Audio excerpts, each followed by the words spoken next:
Hello everyone, Holmes here. We're nice and early at Wilton Mill for round 7 of the Club 100 Sprint Championship. Now, for those of you that don't know about this championship, I'll quickly pause and run through a very fast overview of what's actually going to be going on here. So, we're going to have 3 heats. Now, the 3 heats are going to be decided by a very complicated algorithm. So, we'll all start relatively near the front, near the middle, near the back. Now, your best positions or your positions will be taken. You get points for the higher up that you are, and that'll denote where you start for the final. Like I say, it's all very complicated. Some smart person has calculated an algorithm to make this all very fair, apparently. So here we are for heat 1. I'm going to start on pole position on the left-hand side of the grid. I'm going to go for a nice slow start. I feel like this benefits me. Back everyone up into the pack, so by the time I actually get going, people are going to be squabbling. Gives me a good opportunity to actually get away and not have to worry about anything, hopefully. So here we are, decent start. Check straight up to the right hand side onto the racing line through turn 1. Now you'll notice that actually turn 2 is actually slightly wet, so we're having to take not a full wet line, but halfway across the track just to get some decent grip. Now we're coming down up to Christmas Corner. Now what I didn't anticipate is for David Longman to actually fly straight up the inside of me. Not a very good start by me, I must admit, dropping down to P2. Actually was hoping to get a bit of a runaway here and take a nice easy victory. Now Longman is actually going to go defensive straight away. My thinking here is just get an idea of when I'm actually quicker or potentially slower than him, and try and make a move from there. It's important to actually get a win here for the final. To get anywhere near the front row, you're going to need a couple of wins under your belt in these heats, so starting P2 is the perfect opportunity to get the day off to a good start. He actually goes a bit wide coming into the boot, going to actually try for an undercut, but doesn't really work out. Didn't actually get that much better exit than what he did. He actually goes a little bit quicker than me there, so already I'm thinking for the next lap I can carry a lot more speed into that corner. Now again, you're going to come into turn 2 here, slightly wet. I actually didn't think he went wide there, but he actually got a decent exit. Again, probably something to look at for the next laps for me as to why he actually got away from that corner better than myself. Coming up into Christmas, I do close in slightly. Now, he has defended on lap 1 already, so I'm actually thinking he's probably going to be defending this position quite hard, so I'm going to have to think quite heavily about how I'm going to actually make this move. He does actually run wide there, straight away I'm on the back of him. So we're coming through this corner. I actually want to line him up, not particularly for this corner, he does go defensive, which actually plays into my thinking here. I'm actually hoping for a better exit here, because I actually did want to do him onto the entry of the boot. Again, he's coming out of the corners quite quick, even though now a line. Does he have a better car than me? I don't like to say it. Maybe he's just a better driver than me, we'll see. So actually trying to undercut here. Again, he's wet going into that corner, so that line doesn't actually pay off. And again, I actually drop a few kart lengths, leave myself with more problems. So what I'm going to focus on here is trying to just get near to him, coming into the boot, and then we'll try and assess what I'm going to do afterwards. So, I mean, he's looking around, he knows I'm there, he's under pressure. It's coming to Christmas again, I close up on the brakes. We get actually a really nice line and a good exit. Now, I'm not trying to wind him up into this hairpin, but if I can get him to defend slightly so he can back up into me, then that's good. Again, he does run slightly wide going into that corner. He doesn't actually defend coming into this one, which is good. But what it does do is go slightly defensive going into that corner when I was absolutely nowhere near him. And as you see, I've just closed up 3 kart lengths. They had no reason to defend there at all. Must thought we were a lot closer than what I was. Now, I had a little bit of a look there, but I did actually push him in deep into the corner, and as we're going to see here, I'm just going to creep the undercut. Now, again, I'm going to be in an awful position here because I'm going to have to take the dry line, but it does actually work out this time. So now it's head down, build a gap. I don't want him coming back at me because he tends to get a good exit off of turn 2 here, so I am going to take a little check over at shoulder, and I'm going to go defensive because he's actually right behind me probably. And then we're going to get straight into Christmas. He doesn't go for a move, and now we just need to do some qualifying laps here. We need to get his head down and get on with it. Now the good thing is that actually P3 was actually quite close to me here, so hopefully they will keep him busy. Now the track is slowly drying. We were the first heat of the day, straight after testing, so like I say, turn 2 were wet. This corner in particular was very, very greasy. So we don't want to push the limits too much, but at the same time we're doing to build a gap to Longman. Like I say, it's important to get the first win on the board, especially when you start from pole position. The last thing you want to do is turn the pole position into a 5th place, and then you've got work to do for the rest of the day. So I'm going to adopt his line a little bit. You can start taking more of a dry line here, so it is actually drying up quite quickly. we're going to fast forward. Not really much else happens. Like I say, head down, pushed it, managed to hold on, build a bit of a gap, and here we are. I'm just going to come to the final corner now. As you can see, I'm carrying a lot more speed through this final corner now. The track has dried up massively, and that's heat 1, P1. Good start to the day, and that's what we're looking for. Right, here we are, start heat 2, I'm starting P7. Some good drivers in this particular heat. We've got Matt Wildman and Adam Wright, who've both had 2 good results already, so I need to make sure that we're outscoring them. But Lewis Reed in front of me, I'm not going to leave his bumper, I'm going to push him all the way through. The guy who starts second there, he gets caught napping. I think he ends up about 6th by the time that we've got around turn 2, and obviously he started second, so that's not the best for him, but his loss is my gain. Lewis Reed's going to take a check over at shoulder. I actually thought we were going to go full defensive. He leaves the door open, so I'm going to say thank you very much and take that one. Adam Wright actually follows me through. He's had a blind at the start already up into P4, so he's going to follow me through all the way to the front of this grid. Lindley, defensive, going down into the hairpin. Must have thought I were slightly closer. Well, not particularly, whoever was behind, he thought I was slightly closer. Got Stuart Jones up front as well. He's normally quite quick, so we'll get onto the back of him as soon as we can, really. Now, I'm going to, Steve Lindley actually misses the apex there, so I'm actually going to line him up for a move into the boot. He knows I'm there, he's taking a check over the shoulder. I'm not going to commit to the move, I'm just going to show him I'm there, and he does go in deep. Again, he runs wide, and I'm going to get the undercut. Again, I've got Adam Wright glued to my bumper, he follows him through as well, so Lindley's just gone from 2nd down to 4th there, in that other corner, so like I say, we've got Stuart Jones up front, so we just want to get straight onto the back of him and disperse him as quick as we can. He takes check over the shoulder, so he knows he needs to defend. I do go slightly defensive, but when I take a look around, Adam's telling me, come on, let's go, so he's going to work with me until we get to the front, but I doubt that's going to happen when we get there. Now, I don't know if Stuart messed up there or what, but we did close up very quickly. He runs wide coming down into the hairpin, so I'm straight on the back of him. He actually shakes his head, he's not impressed with that one. I'm quite quick coming out this corner, so my idea here is, and this is the apex which actually helps, is to line him up into the boot, so get a nice exit. He takes a glance, I'm shocked he didn't actually defend going into there, but I'm going to run in quite deep, just to make sure that he doesn't get a cut back there on me. We're going to,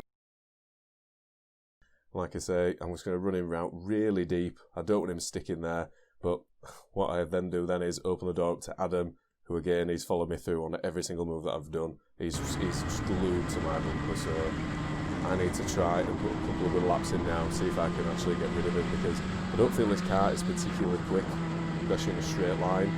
I feel like I'm a bit vulnerable to getting done coming up into Christmas corner here, so like I say, let's put some laps together and see if we can actually break away from him slightly. So a couple of laps have passed, and it just so happens that I cannot drop Adam. He definitely has the upper hand on me in this heat. He's got a couple of tenths over me, I reckon, so he's literally glued to my bumper. As you can see here, he's literally all over me. He's wanting to go for a move here. I think it's going to be a race of white line defending. Matt Wildman sat there in 3rd. I think the only realistic option that I'm going to have here to try and make it a little bit easier for myself is potentially back Adam up into Matt, let them two fight it out, which in turn will let me break away. Well, that's the plan anyway.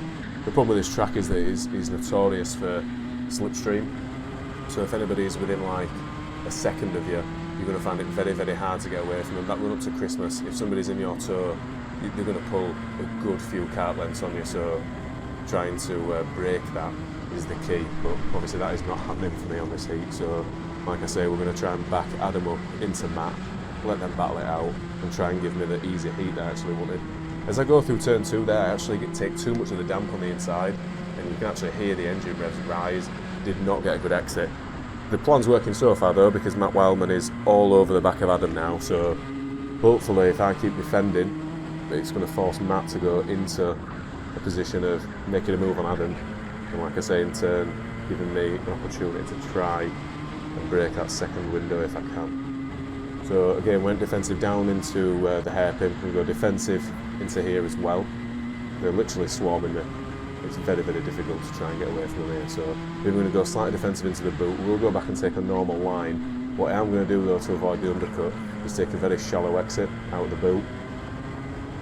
It's quite easy to get an undercut there, especially with the line that I took originally in like a half-track entry. You are compromising what sort of speed you're going to get on the exit, so Again, I just got greedy on the inside of turn 2 there. The engine vaporised, not good traction at all, and we've literally got a full train of 3 of us now. So another good note is that Stuart Jones is about to join the party.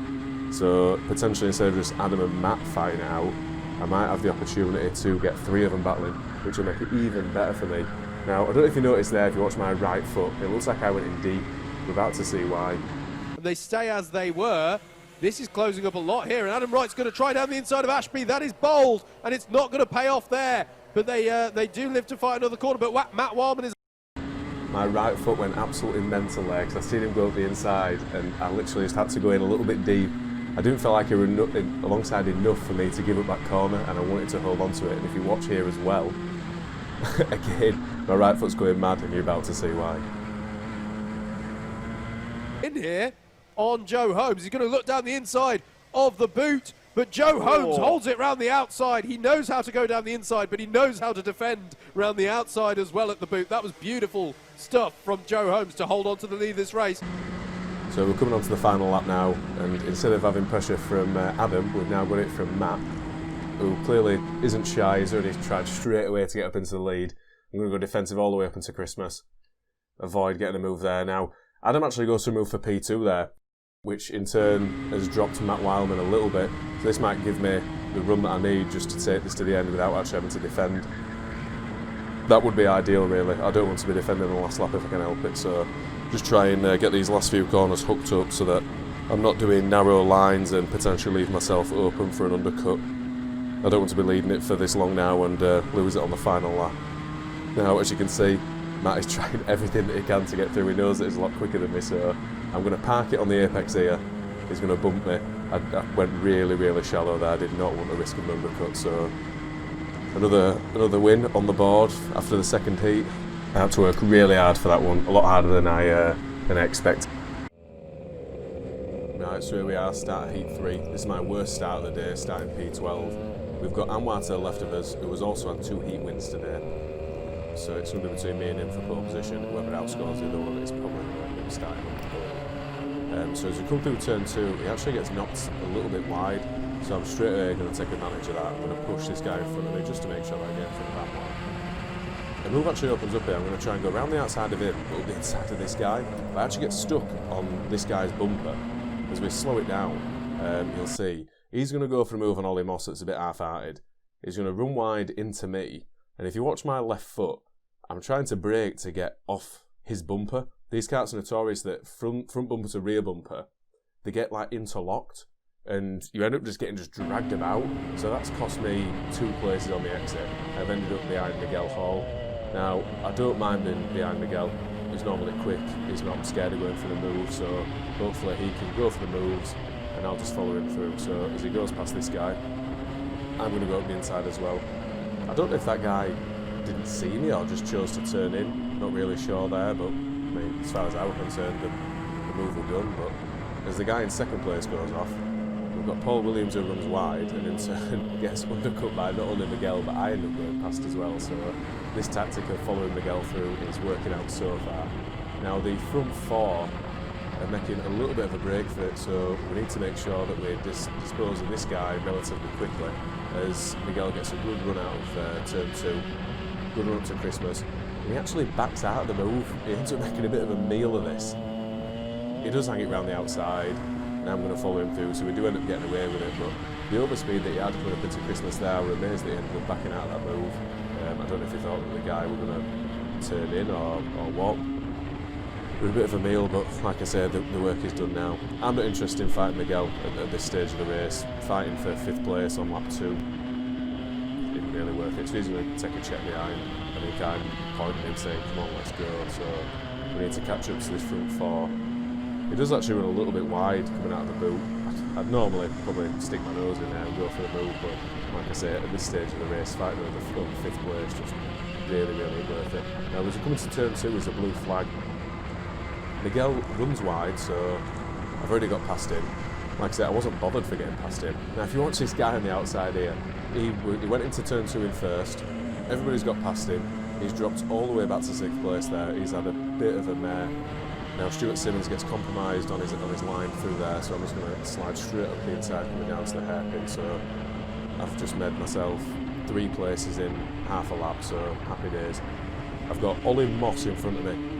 He's normally quite quick, to be fair, so I'm not really expecting to just drive straight past him. I'm assuming that he's probably going to go for a move on Jack as well, so I'm more than happy just to push him through. Like I said, normally try and go the inside there. He does hit the curb. I'm in a position here where I can't really back out of it, so we go for the move. I actually clip the curb on the exit, on the entry, sorry, to the final turn. I'm going to have to lift off because he's at the side of it. He misses the apex into turn 2. So at this point, Jack's getting away, so I'm thinking I just need to get past you now. So I'm just going to pop out the slipstream, lay it on the brakes, and we're going to get that job done. Now, Ollie's a good driver. I know that he's not going to be bothered for fighting for this position with me. I'm pretty sure he'll just want to sit behind me. I'm going to drag him up to Jack Bolton, and like I say, we can sort this out in the last few laps. It's just not worth squabbling now with quite a few laps left on the board and letting Jack get away. So I'll try and claw him in if I can. Now he does run a little bit wide there, does Jack, going through there, and he's a little bit early on the brakes into the boot. I close up loads coming into here. I don't know if he braked a little bit earlier than usual just on that particular lap, or if he was struggling into that corner, I'm not too sure, but you're about to see exactly what was on about last heat with the slipstream effect. I'm just going to close in massively. Now he does go, I don't know if he's doing turn 2 flat out, because it is flat out in these carts, but I love this move. He checks in, checks over his shoulder to the right, checks over his shoulder to the left, because I knew that we were going to look both ways. I pretended that I wasn't there. As we look at it from Alpha Tiding's view, it's brilliant. We mentioned that earlier, but look at this. Joe Holmes looking on Jack Bolton for the lead of the race. There is a gap there, and Jack Bolton can't move across now because it's too late. And Joe Holmes is through to the lead of the race on lap number 5 at the top of the hill. Yeah, I absolutely love that move. I knew that we were going to check over, so I thought, I'm going to try and hide myself when he looks over his right shoulder, so I'm going to go to the left. And then when he checks there, he always double checks, so I knew that we were going to check to the left, so I thought if I go to the right, he's going to think nobody's there, and the door just opened. I absolutely love that move. I love that move. And sorry, Jack, for getting that one on camera, because it's a belter, is that one. That one's a really good one. So ahead of the grid now. So as I said before, it's just a case of just getting your head down and going. I do feel like I'm really quick in this heat, so I'm not too worried about trying to break the slipstream on this heat, trying to get rid of them. So it's just like as I head down, pop in some good laps and try and take the heat win. It's good news that Anwar wasn't even close to me in this heat. I think he got caught up earlier on in the race, so at this point it's looking comfortable that if I take this victory, you guaranteed pole position for the final. So that is the aim. Don't want to make any mistakes or anything like that. Just make sure that we get to the end and hold on to P1. So that is the aim, and that is what I shall be attempting to do. As we fast forward, nothing really happens in these in the last few laps, so we're going to come into the booth for the last time, nice and steady through it, don't need to take any risks at all, and yeah, 12th place to first is a really good result. It's not too often that you end up getting those sort of starts. I see the cameraman there, so I'm just getting a bit of a lock-up going over at line, try and get a good one to put up on my Instagram. Right, so here we are, the start of the final. 3 heat wins, obviously managed to get me pole position, so happy days. Now I'm in charge of the pace of this. I do like doing, like I've said before, a nice slow start. I'm going to gun it a little bit earlier than usual though, just because I don't want anybody in the back of me as we go up to Christmas. The less that I can defend going up on the first lap, the easier it is for me, rather just let everyone else defend and potentially just let me pull away a few kart lengths, see if I can try and break that 1 second barrier on first lap. That would be ideal. So like I said, we don't have to defend coming up into Christmas. We're just going to make sure that we get some solid laps put together. That is the key on the first lap. You don't want anybody hooked up behind you, so the best result is just to nail some laps in and try and get away. Now we did a few out laps to start off with, so you can test your kart, and then the next few you normally just go straight into the start. Anwar and a few others managed to change their kart. They obviously weren't happy with it, so we did quite a few laps just sat under the pace kart, so your tyres ended up losing temperature, so they are a little bit cold, so these first few laps do feel a little bit greasy. Like I say, Anwar did actually swap his kart last minute, so he's going to be sat there on cold tyres, which were another reason that I wanted a good start, just to try and break away, because he's going to take a few laps to get up to temperature. So this is the perfect opportunity for me to just blast some laps out and try and build a gap. I actually don't mind the cold tyres. I feel like that's a really strong part of my racing. that I can get on it straight away. I think a lot of people think that when you're in front, it is an easy way to get a win. Like it's the least stressful position to be in. Now, I actually disagree with that, because you've got to be so consistent. If you want to be at the front and pull away, you've just got to do lap after lap after lap, like so consistent. I think the course of this race, I think from my slowest lap to my fastest lap was 2/10. I was just been so consistent. I was really hooked up today, like so hooked up. Like I say, that's the most important thing, because it's no good just looking at one fast lap. You've got to be quick every single lap. So when you're in the lead, I feel like if you're in second and you've got something to chase, it gives you something to aim for. I feel like there's a little bit more strive to try and get there. So it's very important that when you're in the lead, you're just nailing the laps out, lap after lap after lap. This is what I'm going to try and do here, hopefully. Like I say, Anwar starting on cold tyres now. Behind you obviously can't see, but there's a group of 3 of them that are all working together. I think it's Anwar, Adam Wright and Miguel Hall. They're not battling each other at all, so them 3 are just pushing each other around. They're going to try and close me in if they can. They don't want me breaking away, and ideally I don't really want a battle, a four-kart battle for the win. I want to try and make this as easy and boring as possible, as much as it's not good for viewing, but hey ho. We're going to fast forward a few laps, and I'm going to take you through my fastest lap of the day. So we're going to come into the first corner. You want to use all the curb on the left, clip the curb on the right. You can use all this tarmac. I don't like going out too wide, just makes the track longer really. You want to straighten it up as best you can coming into Christmas, late on the brakes. It's cambered as this corner, so you can carry so much speed in, but you want to be early on the throttle. All that speed that you carry, you're going to carry it all the way down into this hairpin. Late on the brakes here. There's 2 lines, I think. You can either take the curb or you don't. I feel like not taking the curb is a bit more consistent. If you take the curb too much, it bounces the kart too much. You don't get good traction coming off the corner. So coming down into here, late on the brakes, early on the power. Use all the curb on the right hand side. Coming into the boot, you can brake a lot later than what you would think. I use the curb on the left, not many people do. Keep it mid-track, flat out all the way through here. Don't run it too wide in the exit there.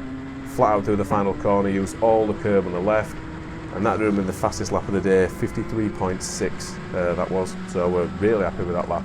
But I did a few 53.6s in this final. Like I say, consistency was key to winning this race. Now we're going to fast forward to the last lap, because unfortunately it was a really boring race for watching. Not really much happened. I managed to pull away. I think I ended up winning by 3.6 seconds, which I'm really happy with. It's not often that you get a full clean sweep of heats and finals. As we see the cameraman again, I'm going to do him a bit of a lock-up, because it's always good, like I say, to get a nice Instagram post.